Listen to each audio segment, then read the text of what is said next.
Well, Merry Christmas Eve, everyone. Of course, it is a busy day, not just for the weather, but also for you probably at home getting last-minute details ready for Christmas and for the big guy. Hey, that's right, folks. You know what time it is. It's time to take a look at the latest information as we track Santa here across the world. And, of course, thankfully, he's not here in Utah yet. So, kiddos, if you're up early this morning, you don't have to worry. He's not necessarily heading your way right now. The last location we got on Santa here as we've been tracking him was over in New Zealand in the Auckland area. And we hear he is making his way up now towards the islands of Micronesia there in the Eastern Pacific. So he's got a little ways before he gets to Utah. But we'll be tracking him for you throughout the morning and keeping you up to date as he moves closer to the state.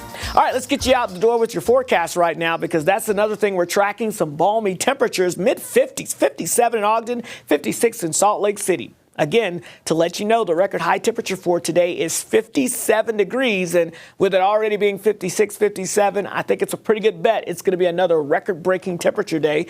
We've got 50s down towards Cedar City and St. George. You know, the past couple of mornings, you've been in the 30s. Not so much this morning, but we do have 30s and 40s across eastern portions of the state. Overall, we're looking at probably one of the warmest Christmas days we've ever seen here in Utah, here in many spots across the region, as temperatures are going to likely easily break record highs. For your Christmas Eve, we're looking at a forecast. I got 63 degrees for you today. The old record high, as I mentioned, is 57 degrees, and we're already at about 56, so we're going to easily probably break that record. I'm forecasting 60 for your Christmas Day. The old record high is 59, so we've never been as warmer than 59 on Christmas. Looks like we're going to make that change as we go into this Christmas. Wow.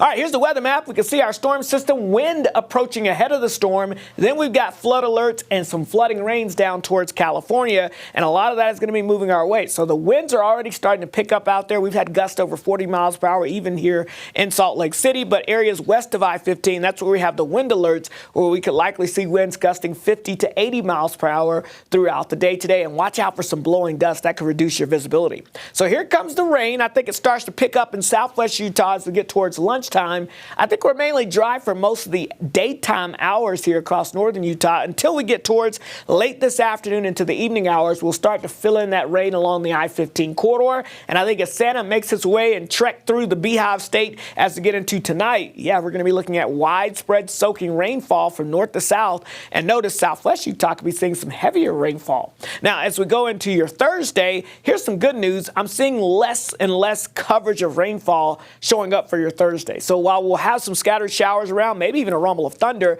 I don't think it'll be a complete washout by any means for your Christmas Day. Now, as we go into your Friday, we get our next system. That's the colder system moving in. That means valley rain and mountain snow, but with dropping snow levels, as we head into your Friday evening, we could get those snow levels down towards the benches.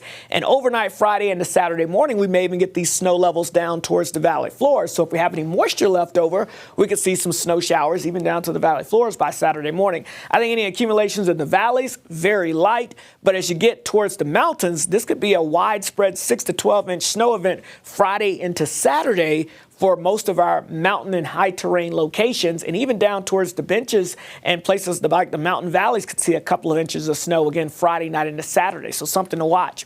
Life-threatening flooding expected today over Southern California, including the LA area. But for us, just a marginal risk of some isolated flash flooding here across southwest Utah. If you're traveling, winter weather alerts for the western Uintas and also the southern mountains, where we will likely deal with 6 to 12 inches of snow and wind gusts up to 55 miles per hour.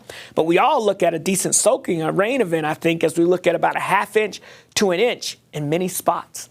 All right, St. George, I've got us in the 60s over the next few days. Merry Christmas. Rain today, rain and thunder possible throughout the day on Thursday, but it will be scattered. And then scattered showers for your Friday into Saturday as we cool it down into the low 50s.